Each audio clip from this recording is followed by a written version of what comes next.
আপনার নিশ্চয়ই অফিস যাওয়ার তাড়া আছে, আপনাকে তো রেডি হতে হবে। আজ অফিস যাব না। কেন?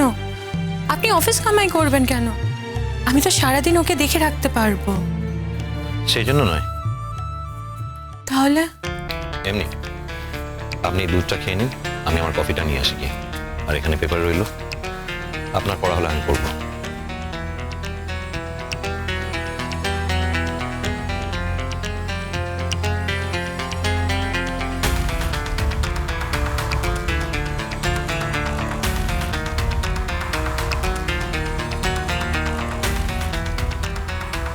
পুলিশ অফিসারের প্রতারণায় এখন সমাজে বাস করছি আমরা।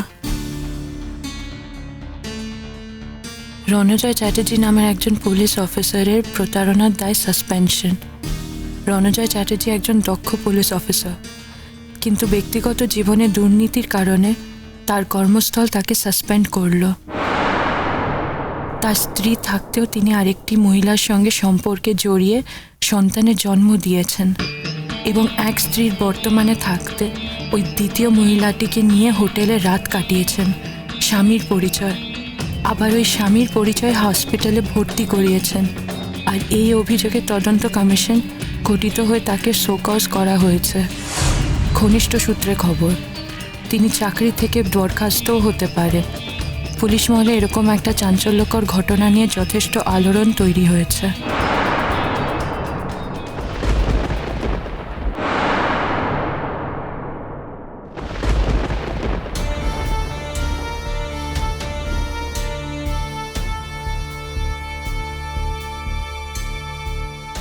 কি হলো?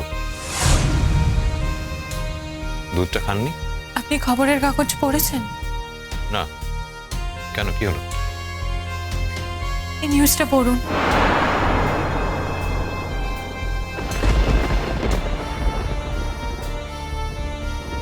পড়লেন? হ্যাঁ, পড়লাম। তাহলে? এখানে যা যা লেখা আছে আমরা তো অস্বীকার করতে পারি না আমি অফিসিয়ালি। তো আপনার তো চাকরি চলে যেতে পারে। হ্যাঁ, তা তো আগেও বলেছি আপনি, দেয়া নতুন কি আছে? কিন্তু তাহলে? ভাববেন না, ঠিক কিছু না কিছু জুটি নেব। আমি এটা কিছুতেই মেনে নিতে পারবো না। কি করবেন বলে ভাবছেন? আমার সময় এসে গেছে এখান থেকে চলে যাওয়ার। কোথায় যাবেন? আমার বাবা মায়ের কাছে চলে যাব। দেখুন, আপনার বাবা মা, আপনার পরিজন সকল কিন্তু জানে আপনি কাকে বিয়ে করেছেন আর বিয়ের পর আপনি কোন জীবনে পা দিয়েছেন। আপনি যদি সেখানেই ফিরে যান তাহলে কিন্তু সেখান থেকে পুলিশের কাছে খুব তাড়াতাড়ি খবর চলে যাবে। ওরা জেনে গেলে জেনে যাবে। আমার বাচ্চার কপালে যদি লেখা থাকে জেলে পচা, তাহলে পৌঁছবে। কিছু আর করার নেই। দেখুন, ছেলে মানুষই করবেন। ছেলে মানুষই আপনি করছেন। আমি কোনো ছেলে মানুষই করছি না। দেখুন, আমার জন্য আপনার এই সাফারিং আমি আর মেনে নেব না। আজ মেনে নেব না বললে তো হবে না।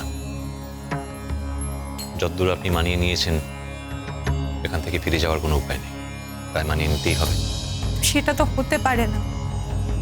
ধরুন, আমি যদি পুলিশে চাকরি নাই করতাম, কত লোকই তো আছে যে পুলিশে চাকরি করে না। তারা কি আর পৃথিবীতে বেঁচে পড়তে থাকে না? আপনি ভাববেন না, ঠিক কোনো না কোনো রোজগারের উপায় পেয়ে যাবেন। আপনি রোজগারের কথা বলছেন কেন? আমি কি রোজগারের কথা বলছি? এটা তো একটা বিরাট মিথ্যে। সাংঘাতিক অন্যায় হচ্ছে আপনার ওপর। এই অন্যায়টা চিরকাল থাকবে না, একদিন সবাই সবটা জানবে, আপনি বিশ্বাস রাখুন।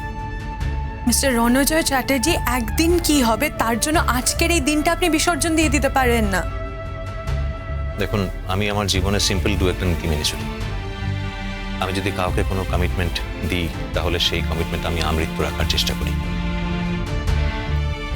আমি এখন যা যা করছি এটা আপনার জন্য নয়, আমি নিজের জন্য করছি।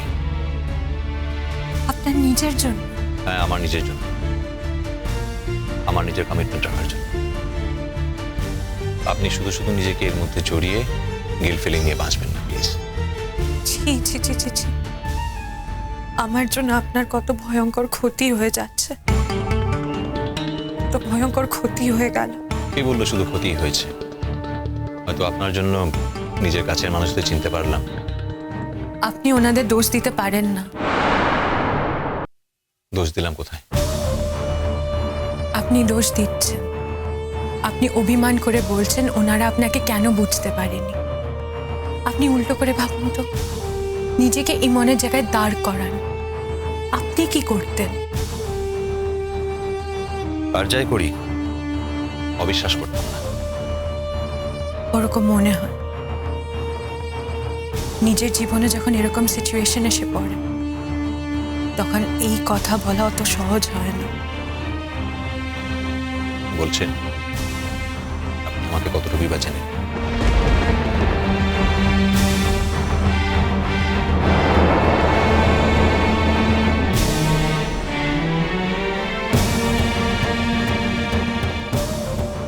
এই কথা ঠিক, আমি আপনাকে বেশি দিন চিনি না, কিন্তু এত অল্প দিনে এত কাছ থেকে দেখেছি বলেই কি মনে হচ্ছে আপনি আমার চিরজন্মের চেনা। এমন একজন মানুষের কথা তো বইয়ের পাতায় লেখা থাকে। বইয়ের পাতায় লেখা মানুষের সঙ্গে যখন জীবনের পরিচয় ঘটে যায় তখন যে কি হয়। এতদিন আমি জানতাম আমার চোখে দেখা মানুষদের মধ্যে কৃষ্ণময় সব থেকে সেরা। আজ আমি সেই ধারণাটা বদলাতে বাধ্য হচ্ছি। কৃষ্ণময় নয়, আপনি আমার জীবনে দেখা সব থেকে সেরা মানুষ। কিন্তু এসব কথা কি ভাবা ঠিক হচ্ছে আমার? কিন্তু আমি তো কোনো অন্যায় কিছু ভাবছি না, যা সত্যি তাই ভাবছি। শুধু একটা মারাত্মক বদল ঘটে গেছে আমার। কৃষ্ণময়ের জন্য যখন আমার শোকে মূহ্যমান হয়ে থাকার কথা, তখন আমি রণজয়ের কথা ভেবে আনন্দিত হচ্ছি। কেন? এ কি অন্যায়?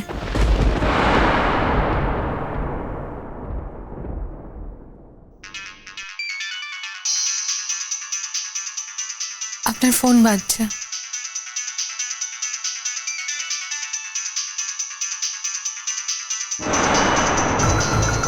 ইমন ফোন করেছে।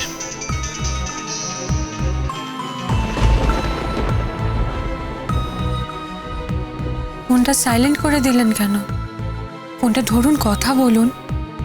পেপারে নিউজটা পড়েছে তাই বোধহয় ফোন করেছে। ধরছেন না কেন? এখন আর এসব নিয়ে আলোচনা করতে ভালো লাগছে না। আপনি ফোন না ধরলে ও কি ভাববে বলুন তো? আপনি ফোনটা ধরুন।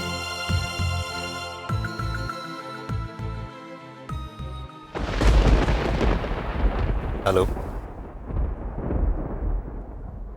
কাল একবার তোমাদের বাড়িতে যেতে পারবে তুমি? কেন বলো তো? দরকার আছে। আমি তো এখন আর ও বাড়িতে থাকি না। আমি তো তোমাকে থাকতে যেতে বলছি না, শুধু কিছুক্ষণের জন্য তোমাকে যেতে বলছি। তোমার কি আমার কিছু বলার আছে ইমন? ঠিক বলার কিছু নেই, হ্যাঁ তবে একটা কাজ আছে। কি কাজ? বেশিক্ষণ আটকাবো না তোমাকে, খুব বেশি হলে 8 ঘন্টার দরকার আমার। কাজ হয়ে গেলেই দেখতে পাবে। একবার এসো না, এলেই বুঝতে পারবে কি কাজ। ও হ্যাঁ, তোমার সার্টিফিকেটগুলো সেগুলো আমার আলমারিতে রাখা আছে। তোমার ওগুলো খুঁজছো তো তুমি? কারণটা না জানলে আসবে না বুঝি? না না, তা নয়। আসলে আমাকে ও বাড়িতে দেখলে আবার ও বাড়ির লোকজন অসন্তুষ্ট হবে, তাই। হবে না, কেউ তোমাকে অসম্মান করবে না। তুমি দায়িত্ব নিচ্ছ? নিচ্ছি।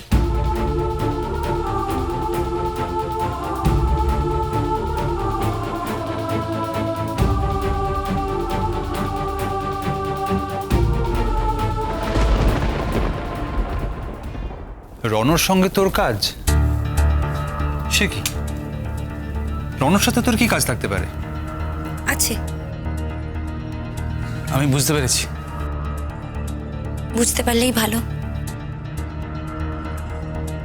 আমি বুঝিনি কো। কি কাজ বল দেখিনি? না বোঝার তো কোনো কথা না বাবা।